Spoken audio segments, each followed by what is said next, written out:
Il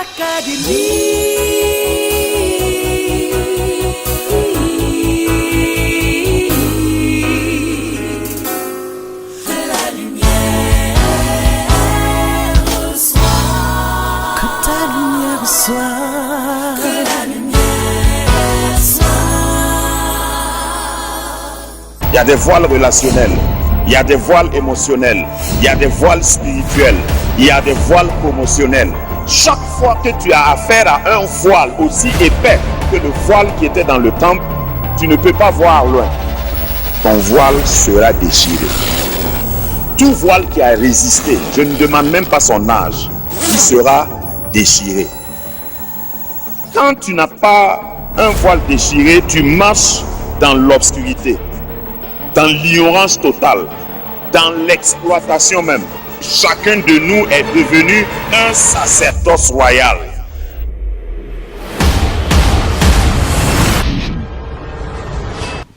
Maintenant, nous ouvrons nos Bibles dans Genèse chapitre 1, verset 26. Puis Dieu dit, faisons l'homme à notre image, selon notre ressemblance. Pourquoi?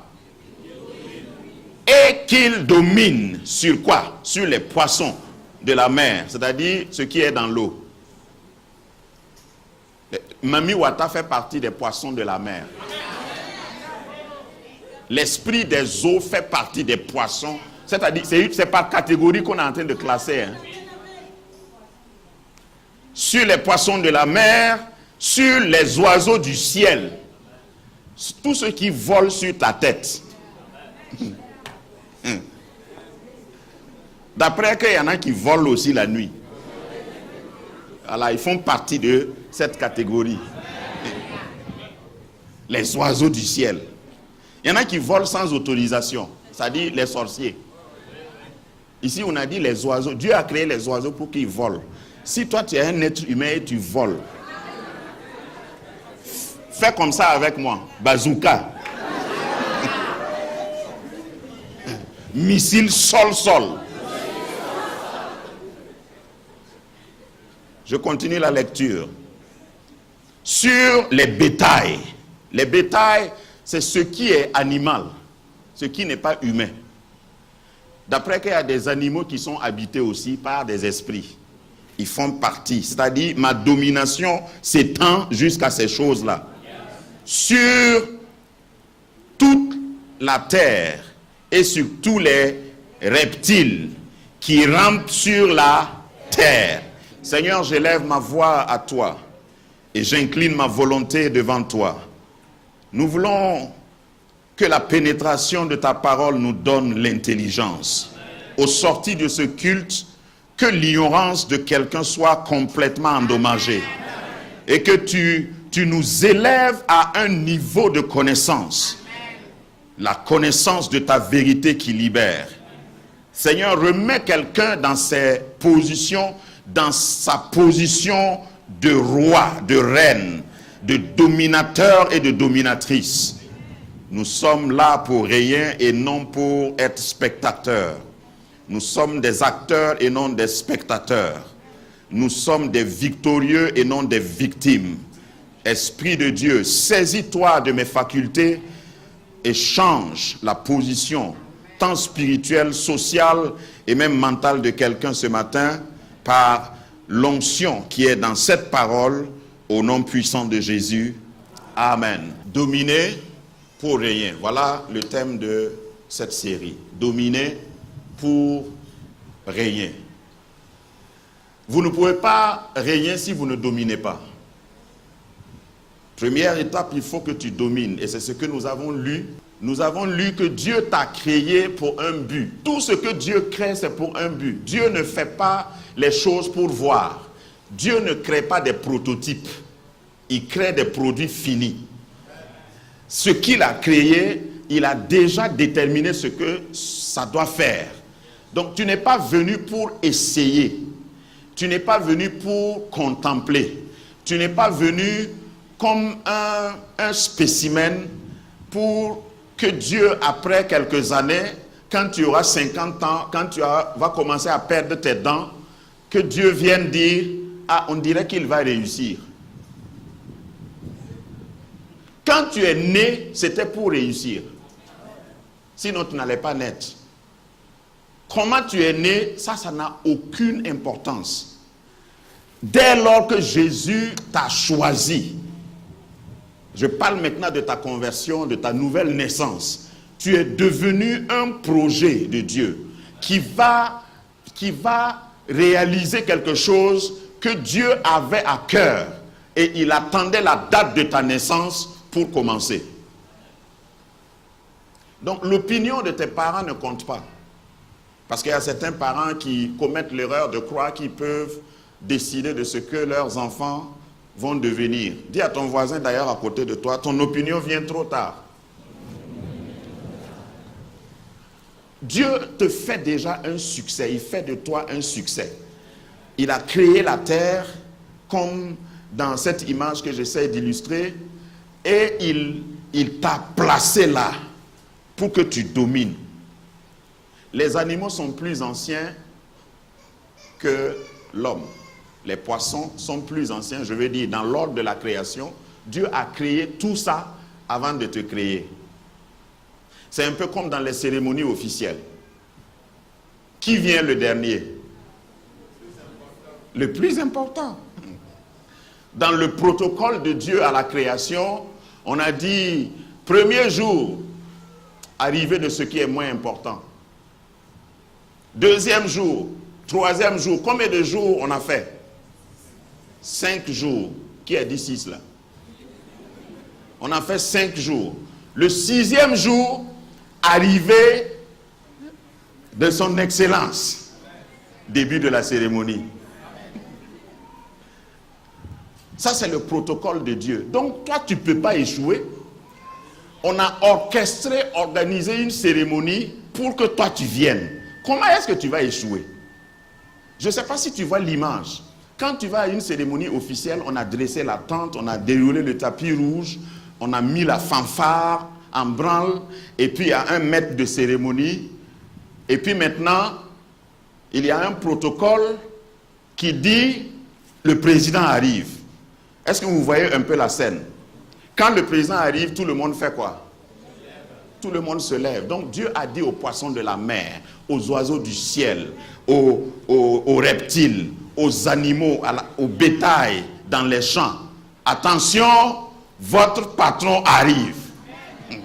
Et quand Adam s'est levé, tous les animaux, je n'invente pas ça, hein, ça y est dans la Bible, tous les animaux l'ont reconnu. Ils se sont mis en rang, l'un après l'autre. Quels sont les animaux qui viennent dans ta vie? Je fais déjà une application. Il y a des animaux. Les animaux, c'est ce que tu ne peux pas contrôler. Un animal, c'est ce qui n'est pas intelligent. Les problèmes qui viennent sur ta vie, là, ne sont pas intelligents. Ou bien ils sont intelligents. Certains problèmes, quand ça vient, c'est fou.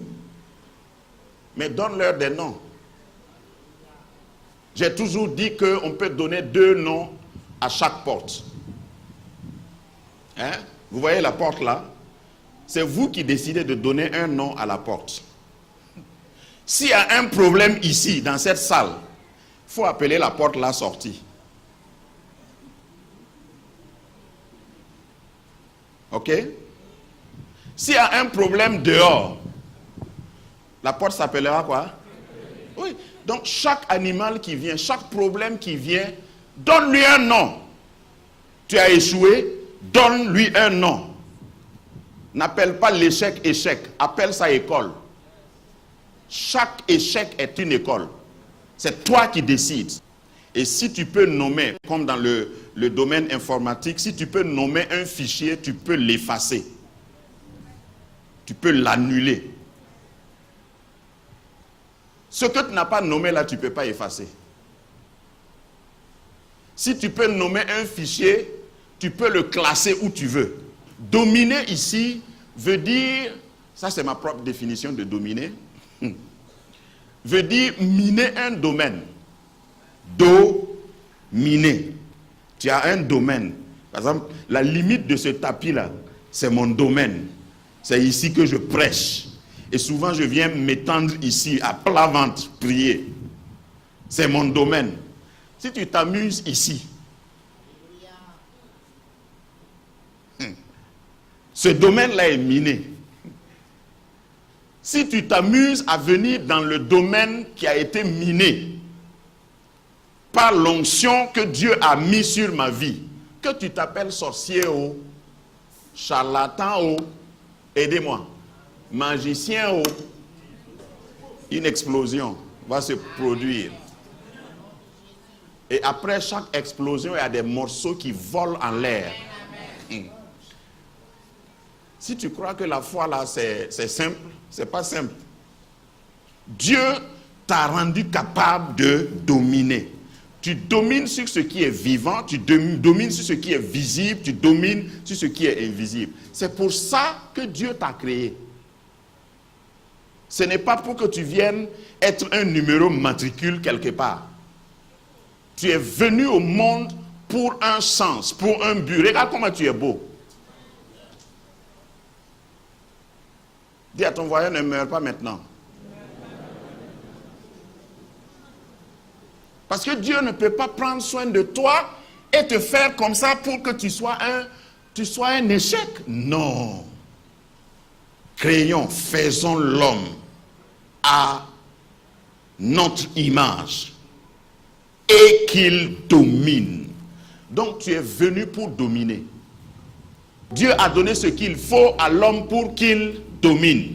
Le verset 28 dit, Dieu les bénit.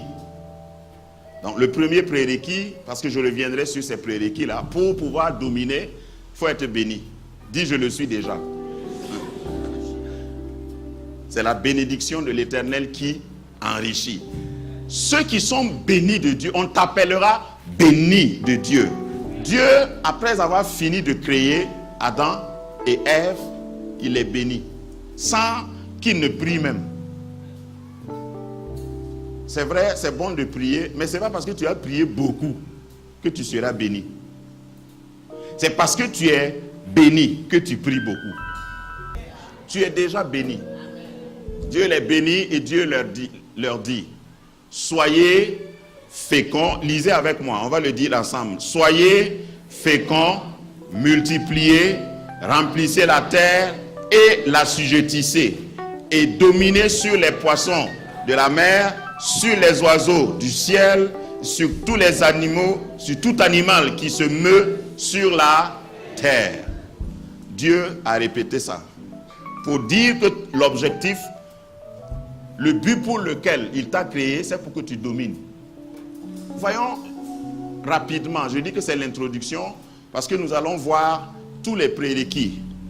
Être béni pour pouvoir dominer et régner, il faut être béni, il faut être fécond, il faut multiplier, il faut remplir la terre, il faut l'assujettir, il faut dominer. On va voir tout ça. Mais aujourd'hui, intéressons-nous au premier prérequis. Soyez fécond. Moi aussi, au début de la foi, là, je croyais que soyez fécond, là, c'est ça. Il faut faire beaucoup d'enfants.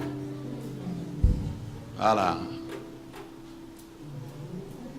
À ce niveau, après avoir été béni, pour être fécond, tu n'as pas besoin d'être intelligent. Est-ce que vous avez réalisé, au moins ceux qui sont parents, est-ce que vous avez réalisé que pour faire un enfant, on n'a pas besoin d'être intelligent? Non. Ça peut venir tout à coup. Mais il faut être aussi fécond ailleurs qu'en bas. Hein? Dis avec moi, fécondité d'en bas, fécondité d'en haut.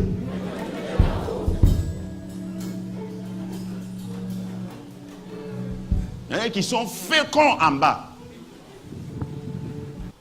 La fécondité ici ne parle pas seulement de pouvoir se reproduire biologiquement.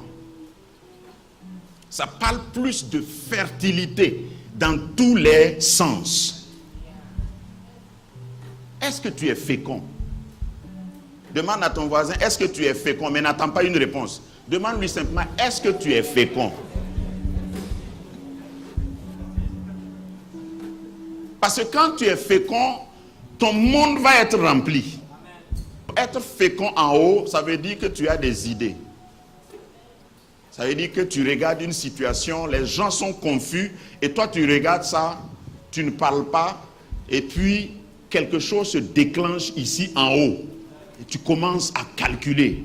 Quand les gens auront fini de parler, tu parles en dernier, et tout le monde se tient debout et dit « Waouh !»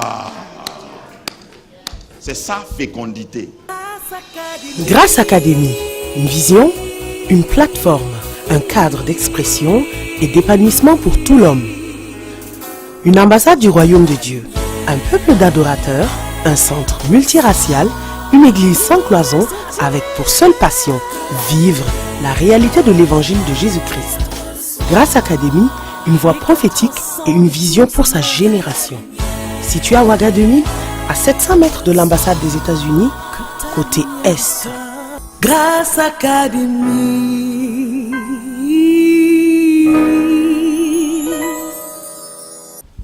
Tu ne penses pas. Tu n'imagines. Imaginez. Est-ce que vous pouvez rattacher ça à Genèse 1, 26 là? Selon notre ressemblance, à notre image. Si tu es à l'image de Dieu, donc tu peux imaginer. Si tu as de l'imagination, tu peux aller à la plage dans le désert.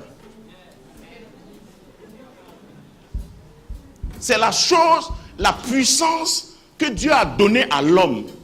Tu mets quelqu'un en prison. S'il a de l'imagination, il est en train de se promener dans un supermarché.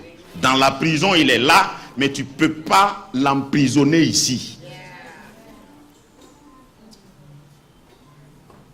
Je ne suis pas au Burkina parce que je suis burkinabé. Je suis au Burkina parce que je suis envoyé ici. Dis à ton voisin, tu as besoin de moi plus que tu ne le sais. Quand tu sais ça, c'est dans la tête d'abord que ça se passe. C'est ici que ça se passe. Dis, je suis riche. Je suis prospère. Je suis fécond. J'ai de l'imagination. Parce que quand tu peux imaginer, Dieu t'accompagne dans ton imagination. Le premier homme qui a cru en Dieu, peut-être que je vais choquer certains dans cette série. Le premier homme qui a cru en Dieu, il s'appelait Abraham. Le gars était broke. Il avait l'argent, il avait du bétail, mais il n'avait pas d'enfant. Dieu lui dit, je vais faire de toi l'homme le plus heureux sur la terre. Tu seras le père d'une multitude de nations. Lui-même, il s'est regardé et dit, Seigneur, est-ce que tu t'es pas trompé? Parce que son imagination était bloquée. Dieu, la parole de Dieu dit que Dieu le fit sortir de sa tente. Dis à ton voisin, sors de ta tente. Le fit sortir de sa tente et il dit, lève les yeux et regarde les étoiles. Compte-les si tu peux. C'est ça l'imagination. À partir de maintenant, commence à penser que tu n'es pas bloqué, que tu n'es pas pauvre, que tes enfants ne vont pas être pauvres, que tes enfants ne vont pas être un échec. Commence à imaginer. Et quand tu peux imaginer, il n'y a pas un délai pour ça. Bon, j'ai oublié de dire, l'imagination là, ça coûte moins cher. Pour ne pas dire c'est gratuit. Il faut que tu puisses d'abord alimenter ta fécondité mentale. Ne laisse pas quelqu'un t'appeler pauvre. Si quelqu'un te dit tu es pauvre, tu dis oui, je suis en apprentissage. Parce que c'est prouvé que celui qui devient riche sans avoir été pauvre, il ne sait pas garder la richesse. C'est pourquoi les riches, même les grands riches, amènent leurs enfants au CP1. Bon, de vous à moi, logiquement, si tu as beaucoup d'argent, et puis tu as un enfant de 7 ans, est-ce que ce n'est pas mieux de l'inscrire à l'université directement, puisqu'il y a l'argent? Hein? Mais pourquoi on ne le fait pas? La Bible dit la même chose. Aussi longtemps que l'héritier est un bébé, un épios, il ne diffère en rien à un esclave, quoique possédant tout. Donc il y a des étapes. Certaines personnes d'entre nous, nous sommes à une étape où Dieu est en train de nous éduquer. Dieu est en train de nous former. Je ne parle pas de ça. Respecte le temps de formation. Respecte le temps où Dieu te donne peu pour que tu apprennes à être fidèle dans le peu afin qu'il te donne beaucoup. Ça a toujours été le plan de Dieu. Si Dieu t'a donné un peu, c'est pour que tu apprennes à être fidèle dans le un peu. Pour qu'il te donne beaucoup. Fécond. Être fécond, c'est être créateur. C'est être engendrant.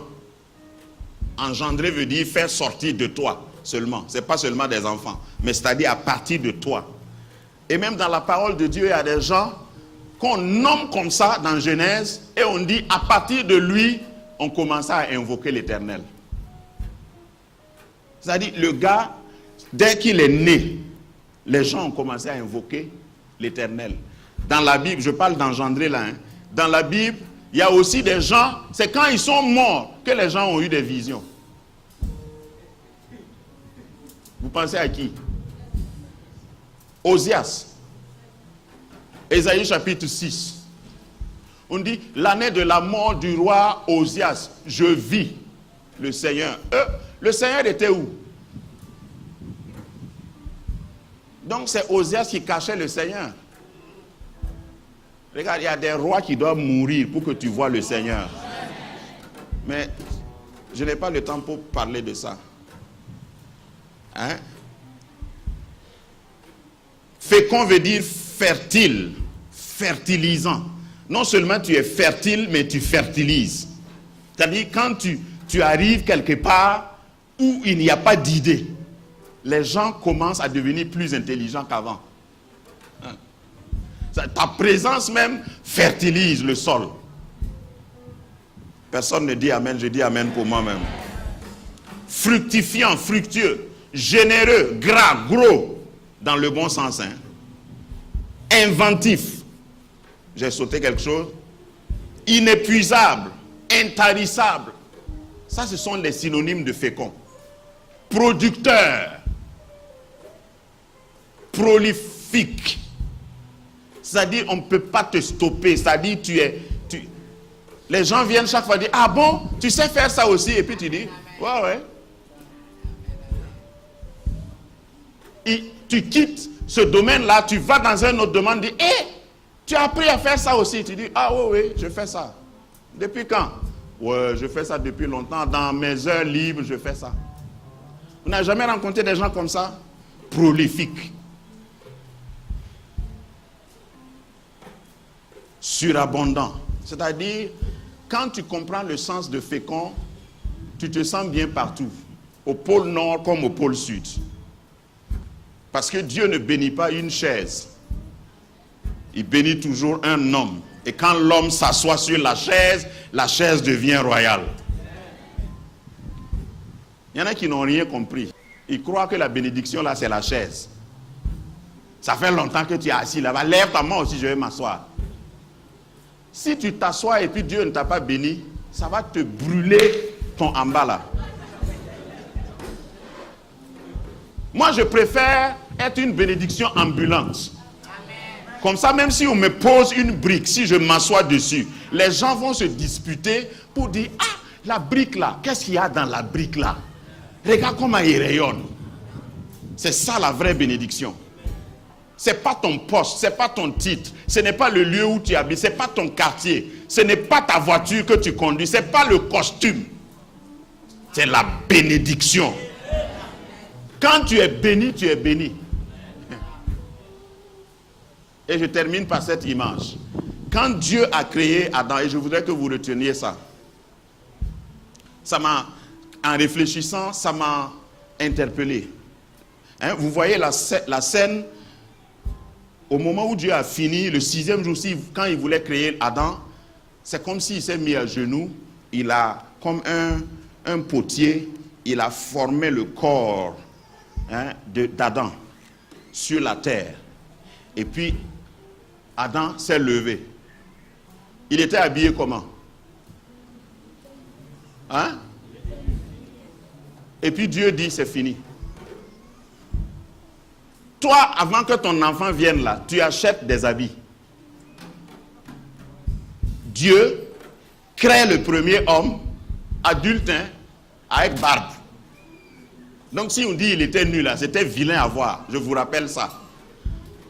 Quand un bébé est nu, c'est mignon. Un vrai moro qui est debout, avec barbe, et puis il est nu.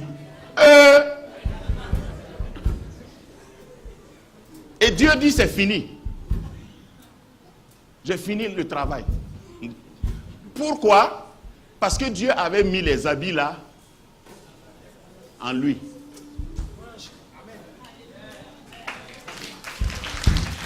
Qui a donné des habits à Adam? Je ne parle pas des feuilles là, de la peau que Dieu a. Je ne parle pas de ça. Hein. Comment est-ce Adam n'avait pas un livre de science, il n'avait pas un livre d'histoire, Adam n'avait pas un DVD où il allait regarder un film de science-fiction pour imaginer. Adam n'avait jamais visité une usine. Adam n'avait jamais eu quelqu'un qui a fait la menuiserie. Adam, c'est-à-dire, il n'avait pas de précédent ou d'antécédent. Tout était où? Dans le Kungolo. Le gars, 7 générations après, je suis toujours en train de faire cette étude-là. 7 générations après Adam, on a découvert le fer, on a découvert la musique, on a découvert l'art, on a découvert la poterie. Tout ça, c'était où? On a découvert le feu, à l'état primaire. Tout ça, c'était où?